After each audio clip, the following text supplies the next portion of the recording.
何蔡老师，听说是你激怒了任小年，我只是在跟他说了个道理啊。他有没有跟你说，我给你钱，是让你跟别人讲道理，不是跟我讲道理？有没有说？那你还待在这干嘛呢？我怕他们万一一会儿来找我呢。找你干嘛？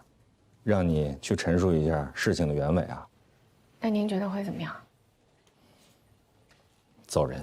会让罗宾走人啊？让你走人。怎么样？没事吧？有事儿啊？什么事儿？好事儿。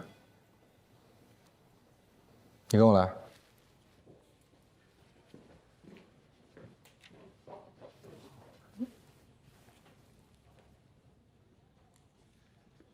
我这儿有几份合同，你认真看一下。还有胜利那边，你也跟进一下。好，还有事儿吗？我没事儿了。但我就是想问，问什么赶紧问，我马上就要下班了。任小年那边没事了吧？以后你给客户讲道理的时候，我希望你能多考虑一下对方是否有接受不同意见的能力。我当时真的没有想到他能发那么大的火。我记得以前谁跟我说他会读心术？我当时并没有启动我的读心术。为什么呢？我你太急于讲道理了，这不好。有的时候人需要先听对方的道理。那我跟他道个歉吧。他不需要你的道歉。那他要什么呀？这不是你需要知道的。丽娜请假了，把我办公室收拾一下，水杯、咖啡杯都洗好放好。最后走的时候记得把门也关好。好，我知道了。齐老板挺欣赏你啊，他女儿也挺喜欢你的。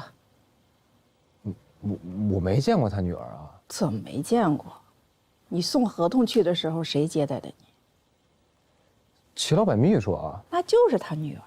哦，是吗？我都没看出来，他女儿挺朴素的，也挺谦和的。感觉怎么样？我有女朋友了。啊？还没听你说起过呀？我们就是没有公开。为什么？我们俩以前是大学同学，中间有很多人认识。他怕公开以后会有人来打听我们的事儿。他是一个不喜欢被人打扰的人。他现在从事什么职业呀？也在律所实习呢。实习多久了？刚实习没多久。在哪个律所呀？不会是全景吧？我们律所有条不成文的规矩，绝对不能和与咱们存在竞争关系的律所员工婚恋。我没什么事儿，去吧。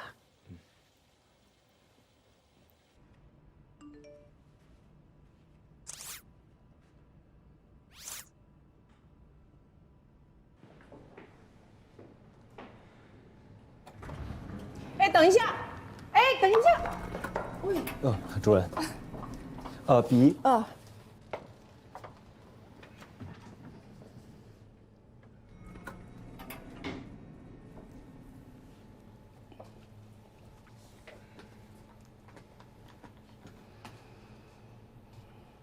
你去哪儿？回家。家在哪里啊？望京。我捎你吧。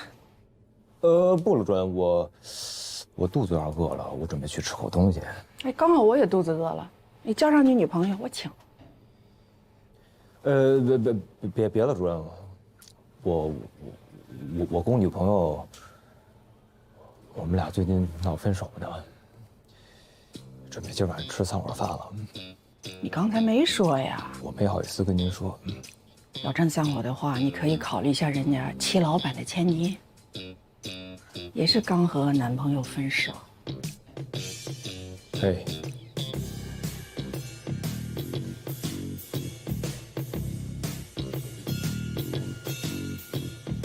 哎呦，这么着急下班啊？主任，明天见。哎，好，明儿见。您慢走。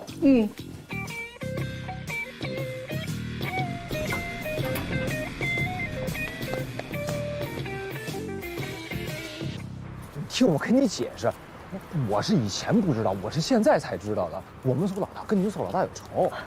那跟你假装不认识我有什么关系吗？如果他知道你是我女朋友，还知道你在全景工作，他肯定接受不了。那你就打算一直瞒着他了？我没有，我准备攒一点资源就换锁。我不是怕这事儿传到咱们耳朵里吗？哎，咱俩的事你没跟别人说吧？就算我跟别人说了，有什么关系呢？你可以否认啊，你可以说是我自作多情，或者说我们已经分手了。对了，你刚才跟廖佳敏就是这么说的。你说你跟女朋友是去吃散伙饭的，那我们就假戏真做。别，你干嘛呀？哦，当时我说我饿了，他说他也饿了，他是我老板，难道我跟他说哦对不起，我不想跟你吃，那我能对他？你就说你跟你女朋友吃饭又怎么了嘛？他知道我跟你吃饭，你没听他说吗？他请，还让我把你给叫上吗？你什么意思？你是说我给你丢人了，对不对？你哪儿给我丢人了？你太给我长脸了。但关键是你不是罗宾的助理吗？你知道他有多恨罗宾吗？罗宾抢过他的客户，还搅黄过他的官司。不是，你想清楚了，他到底是跟罗宾有仇，还是跟我们律所老大有仇？都有，而且还不是一个仇，跟你们律所老大那有情仇。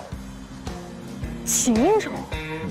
节目开始前，来为您关注一下天气情况。要告诉您的是，具体报是这样的：今天白天多云，山区有小阵雨，北转南2到3级，最高气温27摄氏度，最小相对湿度40%。夜间是多云转阴，南川北风2级。你好，请问你有预约吗？我找一下罗宾。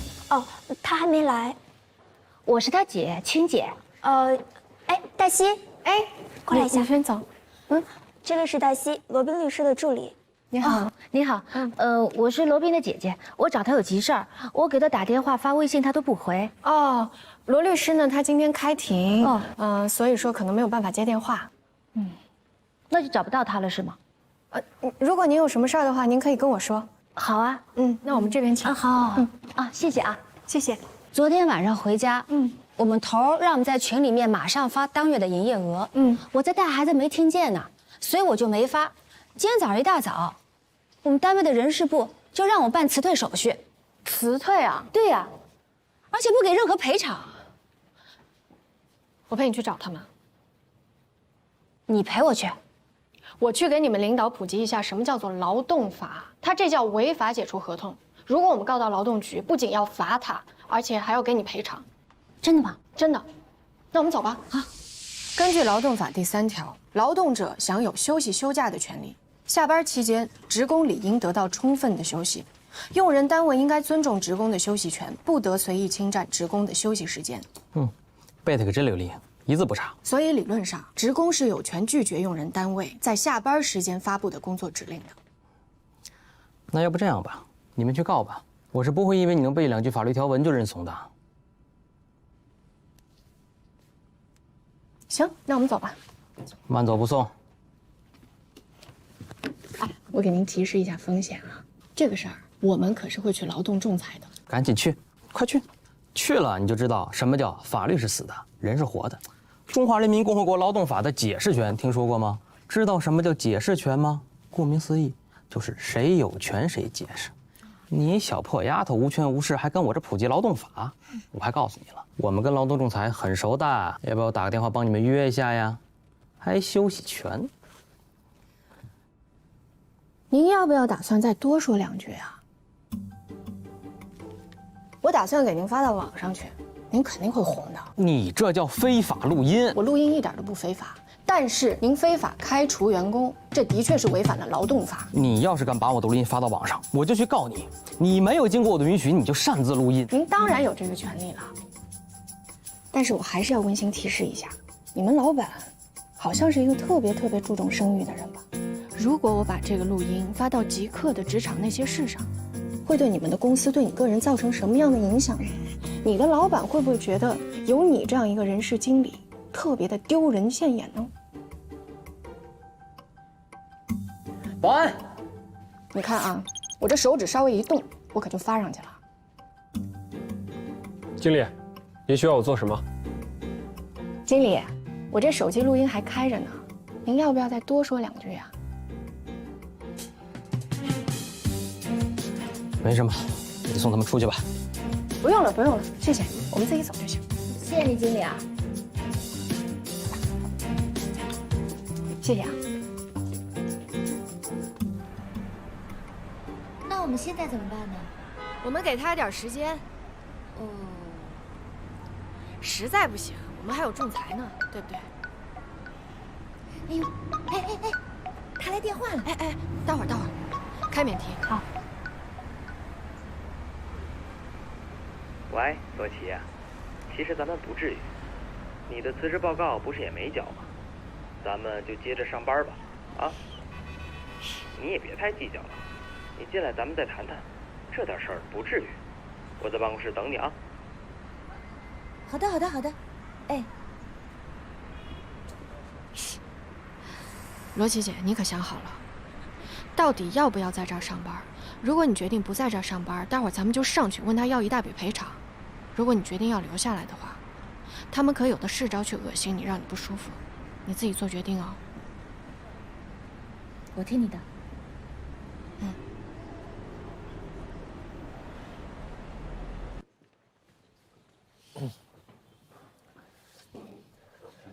黛西，出事儿了。出什么事儿了？罗宾找你，他回来了？早就回来了。那行，我一会儿过去。现在就去，态度好一点。解决了就行。姐，你怎么也变得这么八卦？他就是我的助理，纯助理。行，没什么事，我挂了啊。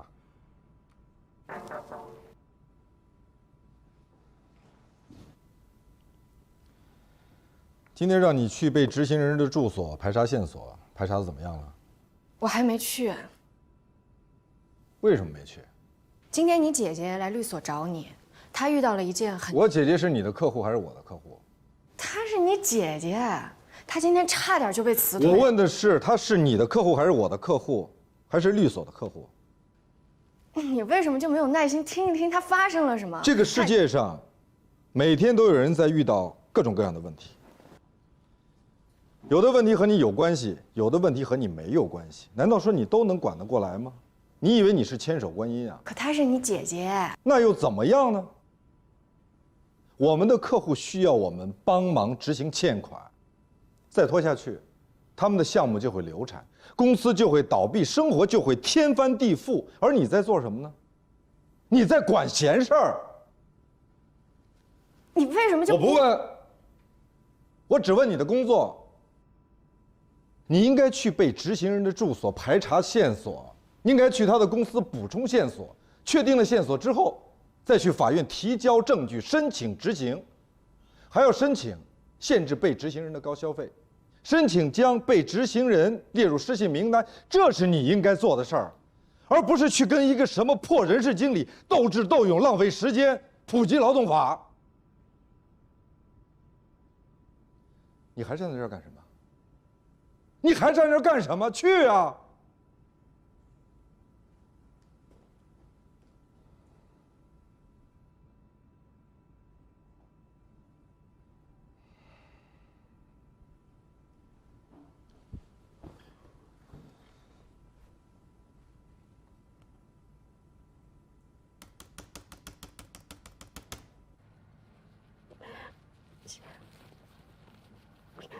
原本罗宾本来是要升高级合伙人的，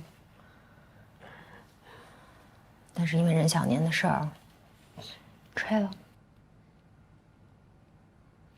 任小年的事儿，任小年和咱们律所解约了，还带走了所有跟他有关的客户。那些客户他为什么要听任小年的呀？利益呗，任小年或者是投资，或者是持有股份。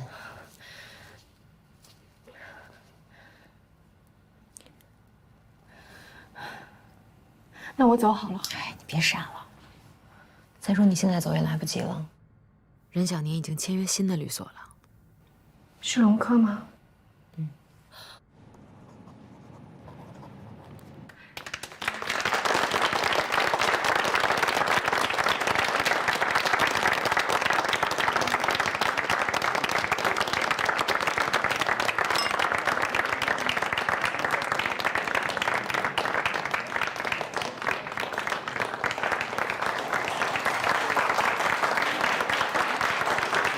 听说罗宾跟他新来的一个助理关系不一般。啊？是吗？那姑娘叫黛西，啊，全律所都不知道她的来历。罗宾就特别信任她，去哪儿都带着她。据说就是为了她才跟我爸翻脸的。是吗？嗯。来。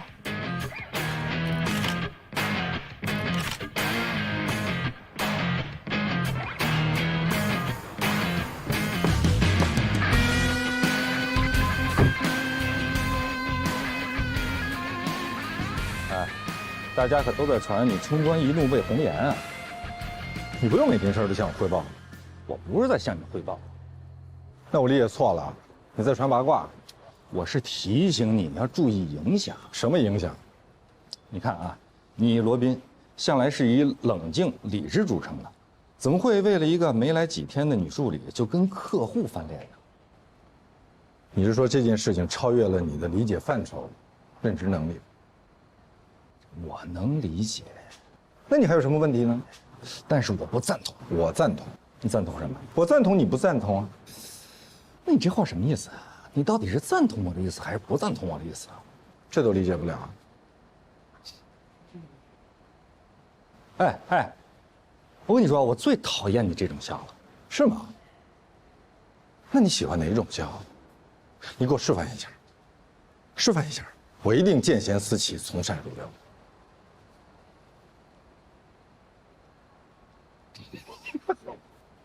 你嘲笑我？没有。那你又笑什么？我不觉得这有什么可笑的。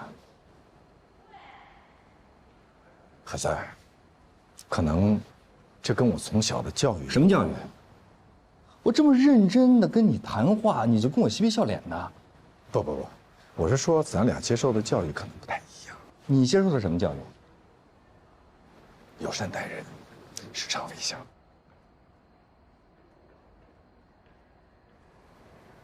OK， 我尊重你。既然你不喜欢这种笑，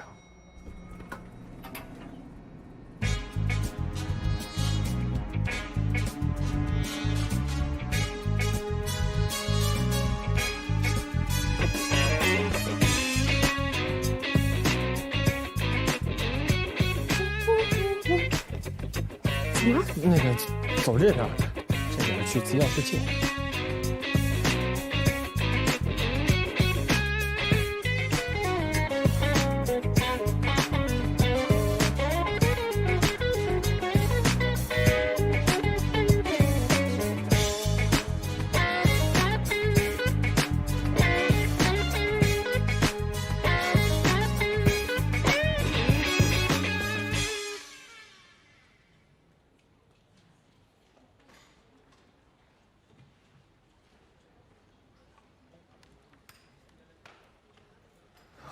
何老师，刚才为什么不看我？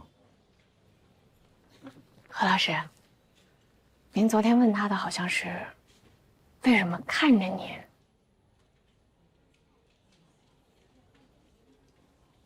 我这么可笑吗？没有啊。那你笑什么？我这是在表达我的善意。我提醒你啊，不管是谁在这做助理，给哪位律师做助理，他将来是否可以留在我们律所，我是有发言权和否决权的。懂了，谢谢您的提醒。你别觉得有罗宾罩着你，你就可以目空无人啊！我从来都没这么想过。罗宾在哪儿发现的你啊？到我们这儿来当助理是要填履历表的，我为什么没看到你的履历表？你哪个学校的？你们老师是谁？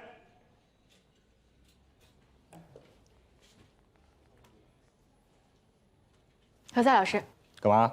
司法考试一共14门课程，法理学、法制史、宪法、国际法、国际司法、国际贸易法、经济法、法律、职业道德、刑法、刑事诉讼法、行政法、民法、商法、民事诉讼法。任何一门课程，任何一部法，您随便考。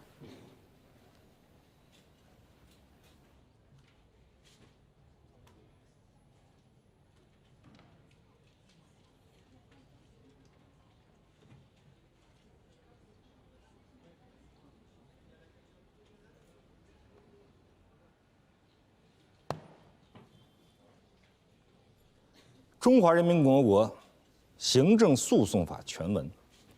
1989年4月4日，第7届全国人民代表大会常务委员会第2次会议通过，根据2014年11月1日第12届全国人民代表大会常务委员会第11次会议通过的《全国人民代表大会常务委员会关于修改中华人民共和国行政诉讼法的决定》第1次修正。根据2017年6月27日第12届全国人民代表大会常务委员会第28次会议关于修改中华人民共和国民事诉讼法和中华人民共和国行政诉讼法的决定第2次修正。第1条。为保证人民法院公正及时审理行政案件，解决行政争议，保护公民、法人和其他组织的合法权益，监督行政机关依法行事。法学派。1135年，意大利北部查士丁尼学说汇纂原稿的发现揭开了序幕。意大利波罗亚大学最先开始了研究，他们采用注释的方法进行研究，因此被称为注释法学派。评论法学派。评论法学派的形成于14世纪的意大利，该学派的宗旨是致力于罗马法和中世纪西欧社会司法实践的结合，以改造落后的封建地方习惯法，使罗马法的研究和适用有了新的发展。司法一词的来历。中国古代并无司法这一概念，司法一词是我国清朝末年从西方引进的，仿大陆法系德日制度。司法权及审判权虽然审检合属，但是检察部门受专门负责司法行政的法部领导。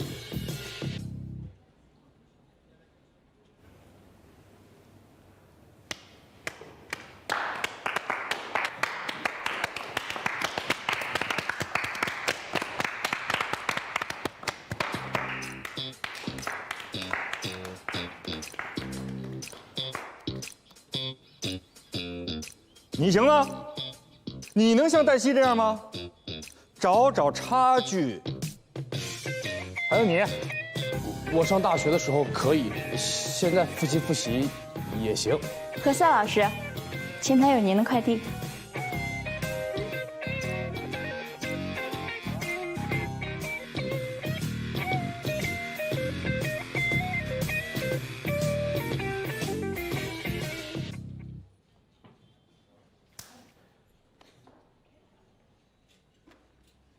你跟何塞怎么了？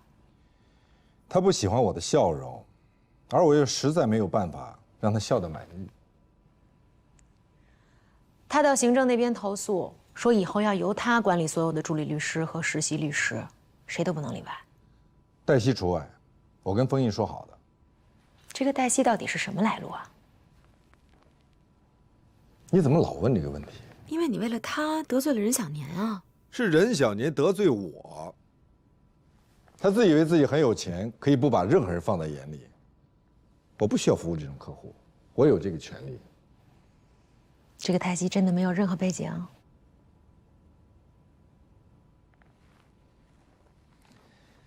如果有人问你这个问题，你就像现在这样，笑而不语。把这个送到资料室，顺便把他叫过来。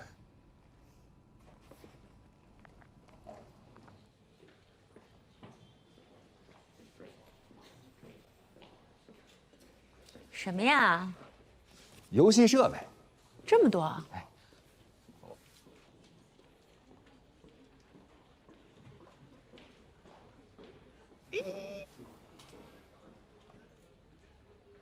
陆斌找你。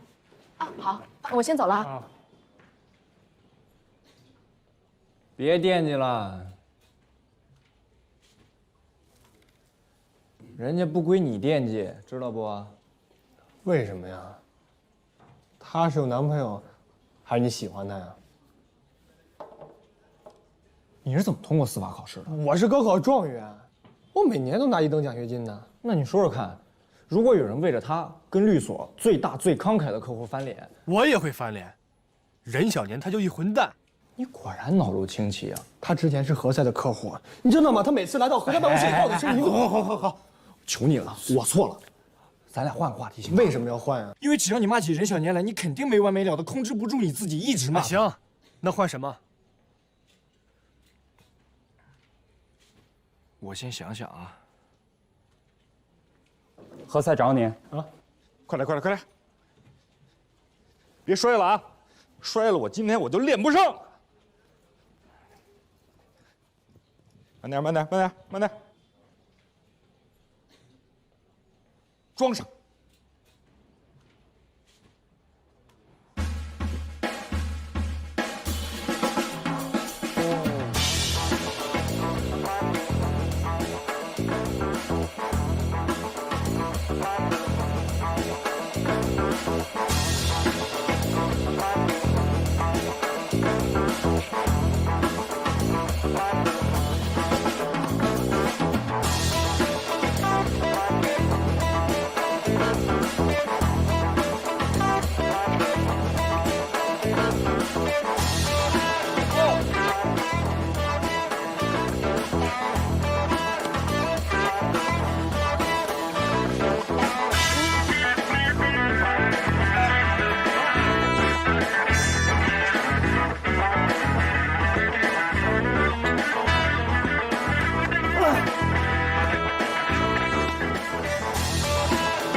来，再来。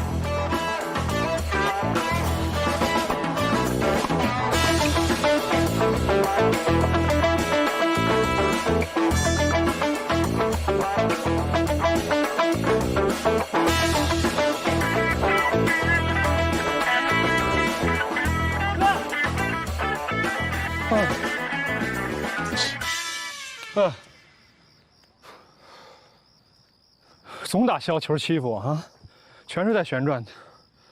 有进步啊，有进步也打不过你。我跟你说啊，以后机器会代替人类的大部分工作，尤其是你们法律工作。有了法律机器人以后，想打官司，把双方的诉讼证据全部交上去，这机器人法官就会在网上把这个案情的结果公之于众，结案了。所以说，机器是最公正的，也最无情。最适合你们法律工作呀。不，你错了，最不适合。不适合吗？不适合，对。情理法，情理法，对，人是有感情的哈，所以是情在理前面。没错。其实大家如果说都讲道理，是很容易讲得清的，就怕掺杂了这个情绪的道理，就复杂了。没错，就像我跟你姐一样呗。没错。你跟我姐，哎，我亲爱的姐，最近她一直跟我唠叨，说如果不是剖腹产，她应该是我妹妹，我应该是她哥哥，我得让着她。哎呦，这么多年，你怎么两个还争这事儿呢？这事儿我有发言权，我做了深刻的研究啊。这双胞胎剖腹产的顺序，它跟顺产是一致的，只不过有的时候医生这接生婴儿的时候，它是随机的，哪个顺手他先接哪个，所以谁是老大，不是你们两个说的算，是人家医生说的算，他是老大，知道吗？不是你今天怎么突然有时间约我打球了？好久没见你了，不会是出什么事儿了吧？让人骗了？哎，我不是傻子，我怎么总让人骗呢？你长得挺像让人骗的。没有，没有。我告诉你，别傻乐，有什么事儿的话，别憋在自己心里，找我。哦，最近见姐了吗？没有。不过前一天到我律所来了一趟，刚巧我没在。啊，他是不是遇到什么事儿了？应该没有吧？好像说是单位出了点什么事儿，应该已经解决了。哦，怎么了？我好久没见小安了。我每次问他，他就跟我说他带小安去旅行了。那我问问他。不需要，我都问过了，问了他朋友，他没旅行去。那你为什么不直接去找他呀？他警告我说没有他的允许，我不能去找他。找他的话，他就可以禁止我去见小安。他没这个权利。他有这权利。他说了，他认识全中国最好的律师。他胡说八道。我告诉你，如果一个律师不让一个父亲去见自己的孩子，这个律师根本就不是最好的律师。你怀疑我？我没有。你有。我没。你有，你的助手告诉他了，如果我有任何精神类的疾病，或是有可能影响小安身心健康的疾病，他都可以让法院酌情去处理这事儿，有可能就不让我见小安了。你干嘛？不是你别给他打，我不想得罪他。我给我助理打。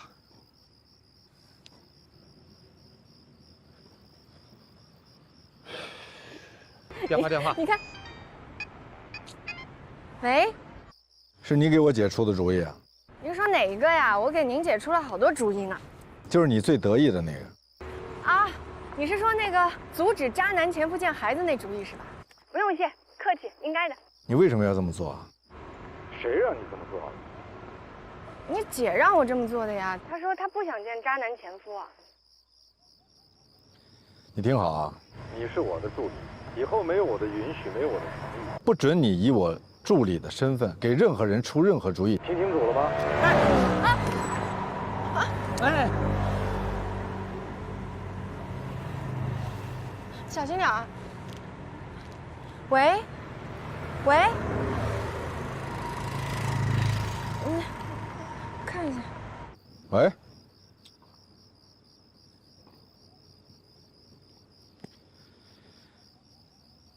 基玉，你应该相信我，我没有让我的助理去给我解除。我相信你，相信。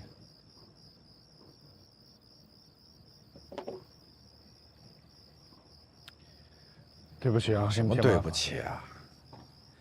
应该是我跟你说对不起。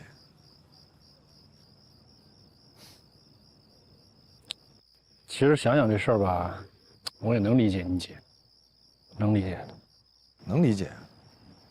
那我想请问，你成天能理解这个，能理解那个，那你是想见小安还是不想？我想见小安，我很想，我做梦都想，我想，我知道你姐什么脾气，我不想得罪她，我不想惹毛她。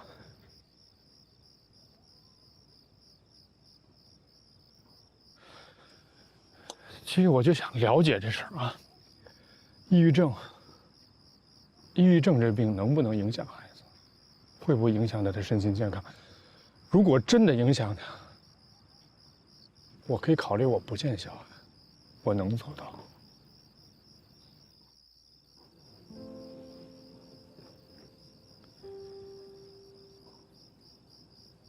明后天，我去找罗琦，我跟他谈谈，好吗？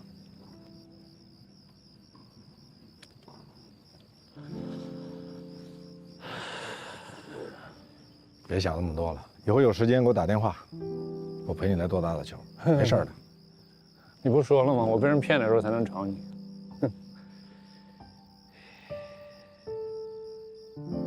还正常。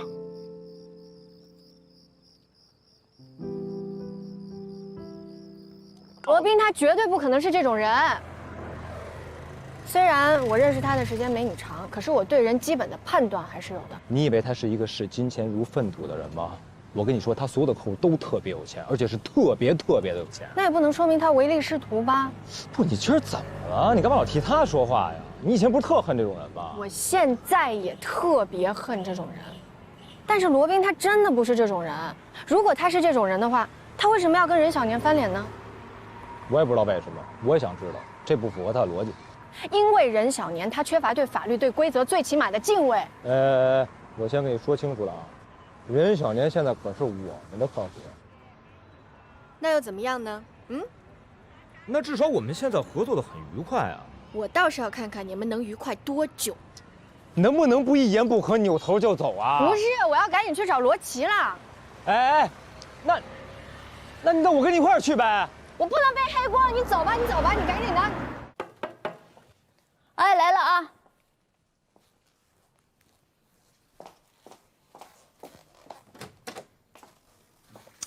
怎么招呼都不打就来了？小安呢？我给他买了奶黄包。哦，去同学那儿过生日去了。啊，这么小的孩子就聚众过生日啊？对呀，现在从幼儿园就开始了。那放冰箱了啊？啊，放冻箱啊。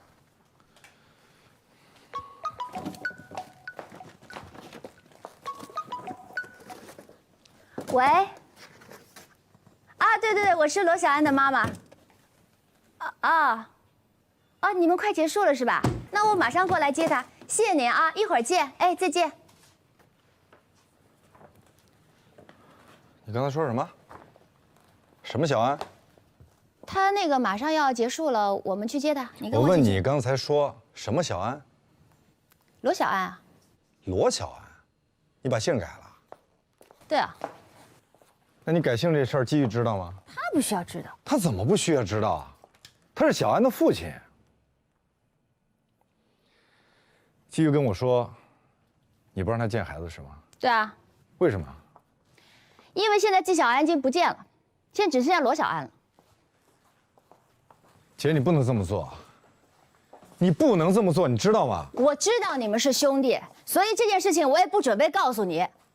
所以你就去找我的助理了，是吗？对啊，你助理挺好的，人好心好，也非常能干，这小嘴巴巴巴的，可不比你当年差。我告诉你，以后你不要再找他，我也跟他说了，不让他管你的事儿。行，不找他了。我忘了我弟弟是胳膊肘往外拐的。姐呀，你听我的，你不能这么做，你真的不能这么做。罗大律师，我现在已经这么做了。那也不行。我告诉你，即便是夫妻双方离婚了，父母任何一方也不应该把孩子的姓给改了。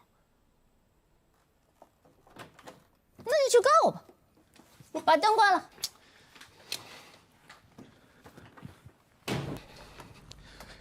不管你跟季宇有什么问题，他总是孩子的父亲，他有这个权利。我认为他没有。这是法律赋予他的权利，不是你说没有就没有。你在跟我说法律吗？对，我在跟你说法律。你再这样，他可以告你的。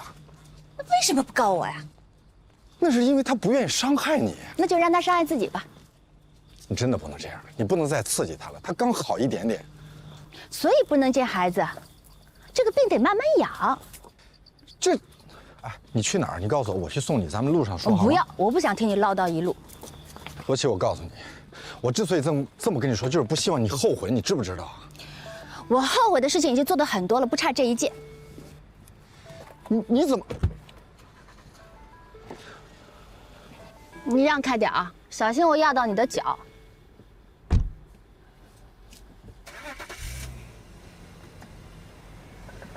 我让你让开，你听不见呐。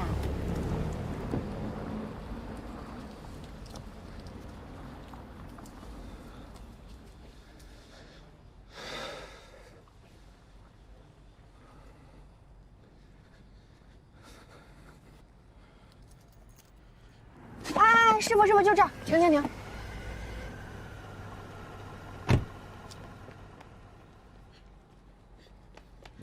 罗老师，你也是来找您姐姐的？我不管罗琦跟你说了什么，我再说一遍，以后不许你管他的事儿。罗老师，是您姐姐先找的我。就这一个要求，做得到继续做我的助理，做不到走人。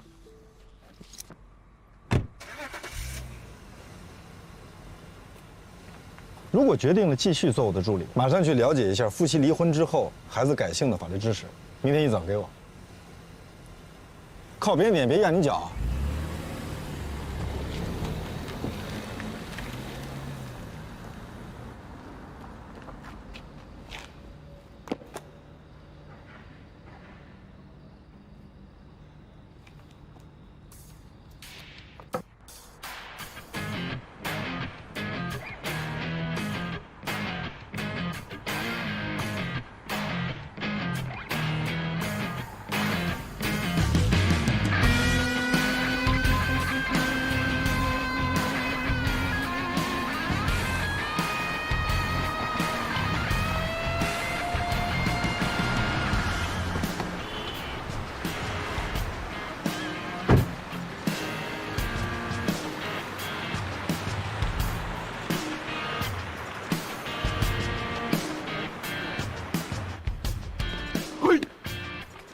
哎，脸色不好，昨晚没睡好啊？你去忙你的，我去买早点。我跟你一块儿去。你不是已经买了吗？是，我这已经买了，但是你没买呢，陪你去。你这有什么事儿吗？我就因为没事儿，所以才有时间陪你买早点。